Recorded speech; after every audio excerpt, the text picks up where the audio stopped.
Hi everyone and welcome back to my top 500 games. We are continuing on right now with number 330 and that is Space Harrier 2. This game I had on the Mega Drive. I actually have no idea how I got this game. It may have been a birthday present at one time or it may have just been given it for some reason. I don't remember, but I had it.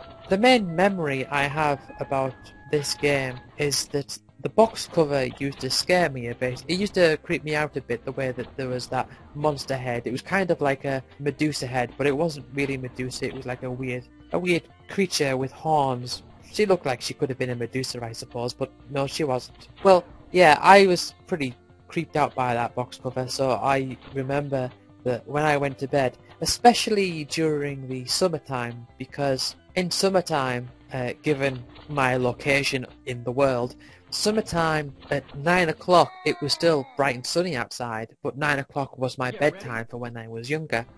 And I remember going to bed and it would still be pretty light outside, as in the sun, it wouldn't be broad daylight of course, but it would still be, bluish, greyish skies, and it would be so that you could see within my room. And so I remember I used to always make sure that that particular box was faced like away so that I couldn't see it, so that it was like tucked in between two other boxes so that there was no way I could see it. It sounds silly, but you know.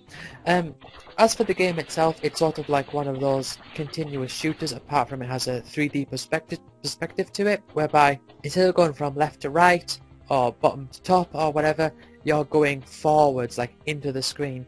So when the enemies come out, they're actually coming out from the distance towards you. And generally what that means is that the sprites would just grow in size as they get towards you. And each of the levels in this game kind of had the same basic theme to it. The floor looked the same. There were some levels with a roof, but they kept changing the colour scheme and the background would change, and the enemies would have different forms. So some of them would have like these weird grassy, greeny monsters, and there'd be this other level where everything's all robotic and stuff.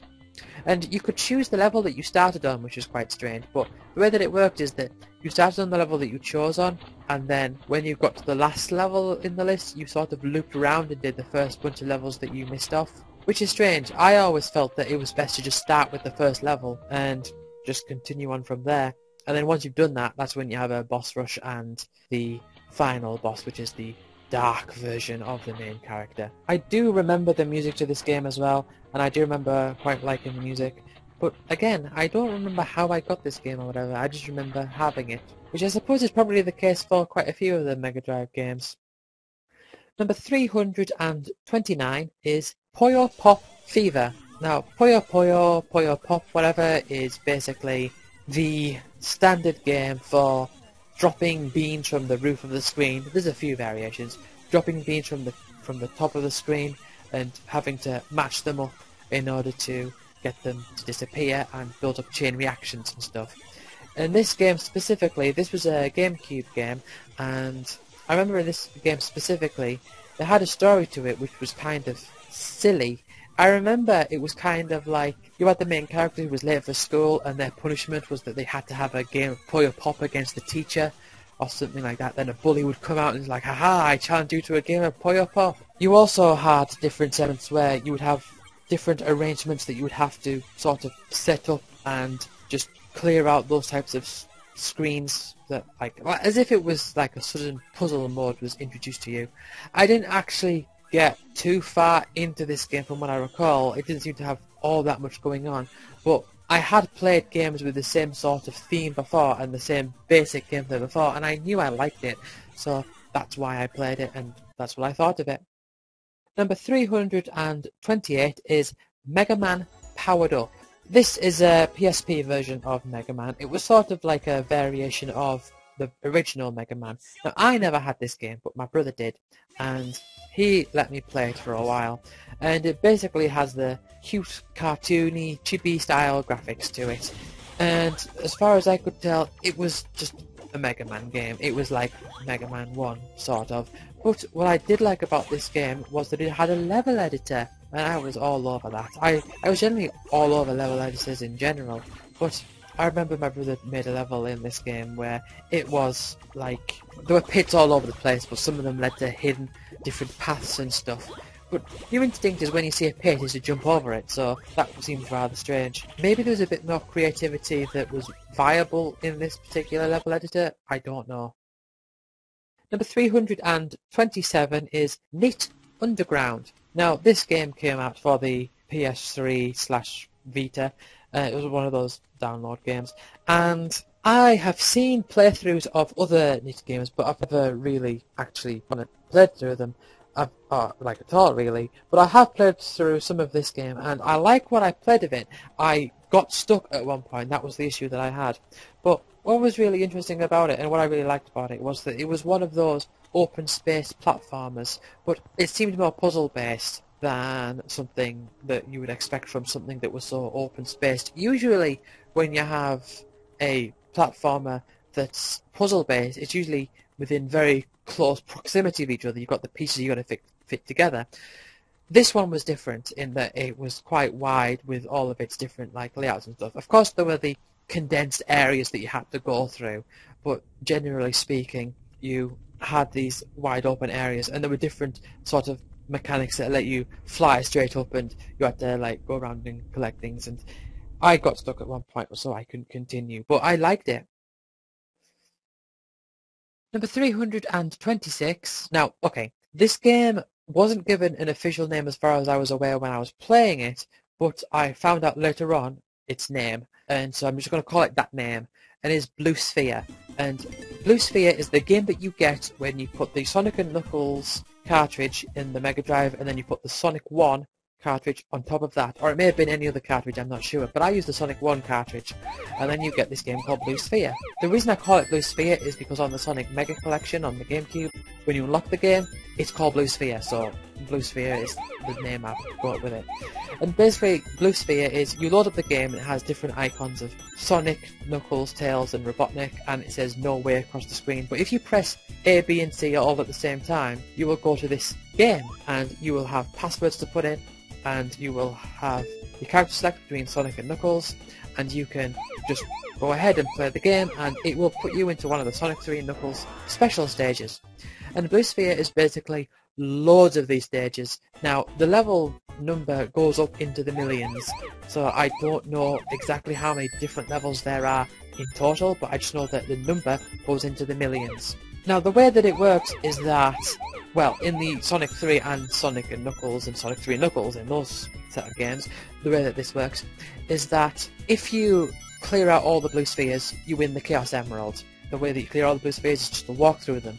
Or, if you surround a bunch of blue spheres with spheres, they just all disappear and turn into rings. So if you collect all of the blue spheres, you get the emerald. If you collect all of the rings, you get a continue. But the way that it works in this game is that you get all the blue spheres, you progress to the next level, but if you collect all the rings, you progress 10 levels ahead rather than just one. And so you've got this wide variety of different levels, and I do remember playing up to level 100 and something. I don't remember how many of those specifically included the 10 level skips, but I think what would be rather awkward about this game, although I can't really speak from experience because I didn't really study it that hard, but I think what would make this game rather awkward is knowing that you can skip 10 levels and get to a really hard level that you in particular struggle with. But if you didn't get all the rings on that level, and then instead just got all the rings on the next level, you could skip over that level. So skipping ahead 10 levels doesn't seem so much of a reward when you consider that you might put yourself onto a harder level, whereby if you just played for a bit and then skip 10 levels later on,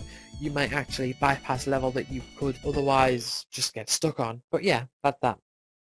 Number 325 is Lemmings for the PS3. Now, there's a few games called Lemmings, which are different variations of Lemmings, but they just call them Lemmings. And I do like this idea of adding variety to the Lemmings formula, and Lemmings on the PS3, the game just called Lemmings on the PS3, it had the basics of the original Lemmings, but it had a few extra things mixed in. Now some people, and again this goes back to the whole battleship thing I was talking about, the whole Pac-Man thing I was talking about, people can say it's not genuine Lemmings, it's something different because they added in these teleporters and different things like that. But it's just another game, it's just an alternate game, and I had quite a bit of fun with this because I like Lemmings. And I remember one of the things that you had to do for one of the trophies was to save every lemming possible, which was quite interesting because a lot of the time the requirement of lemmings that you had to save wasn't equal to the amount that you could save, and in order to save more you had to do this like really weird techniques that you wouldn't otherwise consider. If you don't know what lemmings is, I'll explain it to you. You've got these levels set out, and the little lemmings, they just act on their own accord. They will drop down from the starting point and they'll just walk forward, and the idea is you have to get them home. And the way that you get them home is that you assign roles to them. So they'll be walking along, and you might want one to build a bridge or something, or you might want one to dig through the floor, or you might want one to block off a path so that you can blow them up, so that you can make way for something else, that type of thing. And I've just noticed it's really strange when I say the words together, want one. You might want one for this, you might want one for that. It sounds strange, but whatever.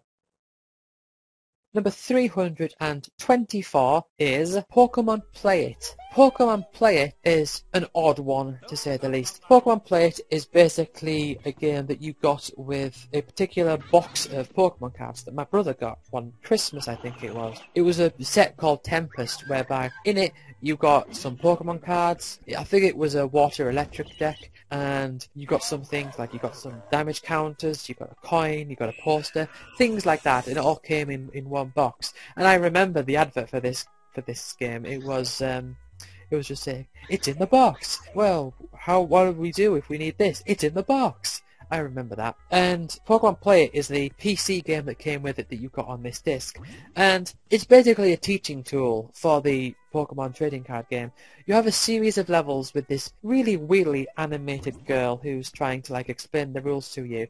Now the first bunch of levels which you have to do are basically a tutorial as to how to use the different cards and how to interact with the different mechanics of the game. I'm not going to go through all of the details of how to play the Pokemon card game because that would take up a lot of time. But this is basically an instruction manual as to how to do that. And the way that it worked was that as you progressed, you got to the point where you weren't given instructions as to what to do exactly. You just kind of had to work with what you could and beat the opponent with the given deck that you had. Of course, it was a training tool, so it was limited to very specific things, like you had to use the cards and the decks that they gave you.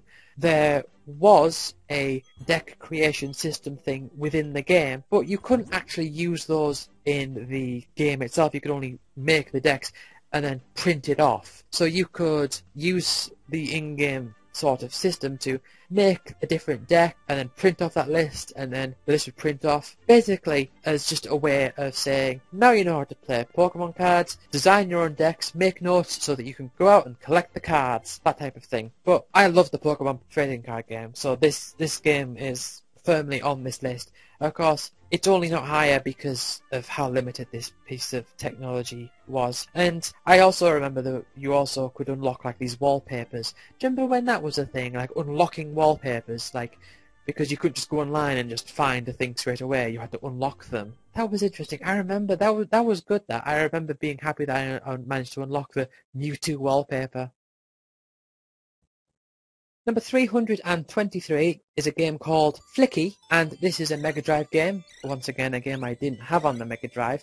I had this on the Sonic Mega Collection that came on the GameCube. It was one of the games you could unlock. And the way that it works is that, well, the reason it's on the Sonic Collection is because the character that you use is the little bird that you can save in the Sonic games. But the way that it works is that you play as the little Flicky, and you have this sort of 2D platforming level that endlessly repeats from left to right. If you remember when I was talking about Wiz and Liz, it's the same thing here. And the way that it works is that you have to pick up all of your little chicks and then bring them home. And also, you can collect many of them at the same time and bring them across, and they can go into the exit. And the more that you get in one go, the more points you will get from doing that. And of course, you get points for extra lives and all that. Now, this actually does compare to, if you remember when I was talking about Sonic 3D, how you can collect many of the Flickies to collect the different things that are in the air and stuff. It's the same kind of thing here. You get a longer trail of them so that you can get more points at the end. But if an enemy comes across and touches the trail, then whatever's in the trail at that point breaks off. Which you may also remember when I was talking about the last guy, is the same thing there. And anyone who's not watched the previous parts are going to struggle because I'm making all these past references. But yeah, if you remember the last guy, I was talking about the same thing there, where you pick up this trail and you want to get as much of a trail as possible, but that puts you at a greater risk. You could defeat the enemies by running into these weird things on the floor and sort of launching them at the enemies, which would cause them to like spin around and lose traction for a bit. And also in between rounds you sometimes got these bonus rounds whereby all these little chicks would be shot into the air on these catapult type contraptions, and you had to go back and forth with your net to grab them and pick them up and all that. Number 322 is a game that is very popular, but I don't understand the big deal about it really, is Mega Man 2. Now, I've already talked about Mega Man 1, and I've talked about Mega Man Powered Up, and as far as I can tell, Mega Man 2 is just another Mega Man game, really. Like, obviously, I'm putting it ahead of Mega Man 1 because I can, I think it has better level design and stuff compared to the original Mega Man. But I honestly do not get the hype around Mega Man 2. I do not understand why people consider it to be one of the best games ever or whatever. Like, Mega Man 2 was the first Mega Man I played, but Mega Man was one of those series, like Castlevania, whereby I had never heard of it up until the internet. So when I actually went onto the internet, I actually remember I first discovered the Mega Man, and I probably should have told this story when I was talking about the original Mega Man, but I discovered Mega Man when watching a Flash cartoon on Newgrounds of Final Fantasy Big Brother, where they were all in Balam Garden and they all had to like live through the days, and Mega Man turned up in one of the scenes, and I didn't know who Mega Man was. And yeah, I didn't grow up with Mega Man, so I don't have that level of nostalgia with it, I suppose. But it seems it's a decent game. I can live with it. Yep, you go around each of the levels. One big thing that stands out as a difference from the first game is that now you have 8 Robot Masters as opposed to 6, and you basically go around and jump and shoot. That's jump and shoot, man. That's what Egoraptor calls it, jump and shoot, man. You go around jumping and shooting. And you pick up the different weapons from the different Robot Masters, and you can use those on the different Robot Masters based on what their weakness is. And then at the end you go through the Wily's castle and all that sort of stuff. But this was the first Mega Man I played. I played it on an emulator, and I actually didn't understand what the game was when I first picked it up. I say pick it up as if that's physical, but no, when I first played it on the emulator, what happened was I loaded up the game and I selected Flashman to start with because I didn't understand what was going on. I thought I was picking my character, and then when it said Flashman, it did the da-da-da-da-da thing. And then I started playing and I was Mega Man. I was confused. I was like, what's going on? I chose Flashman. Why am I this guy? It was a strange concept. Although I've got to say that I can't really think of any games that old, really. Although, no, that's not right. I can think of games that old, just not really prevalently, I suppose. Is prevalently a word? I don't know. But I can't really think of many where you actually got to select the order of your levels, because most platform games back then were just about doing the levels in a set order. So I suppose that would be a big thing that people like about this game, but in all honesty, like, I just do not get the hype around Mega Man 2. Quick Man stage, I think, is rubbish. Like, the whole falling down and having the lasers come, I don't get why that's so interesting. I just don't, I just don't get it. But I'm going to end this part here, so thank you all for listening and watching and generally taking part in these videos and putting up with my ramble times where I'm rambling, but whatever. Okay, I'm going to see you. Bye!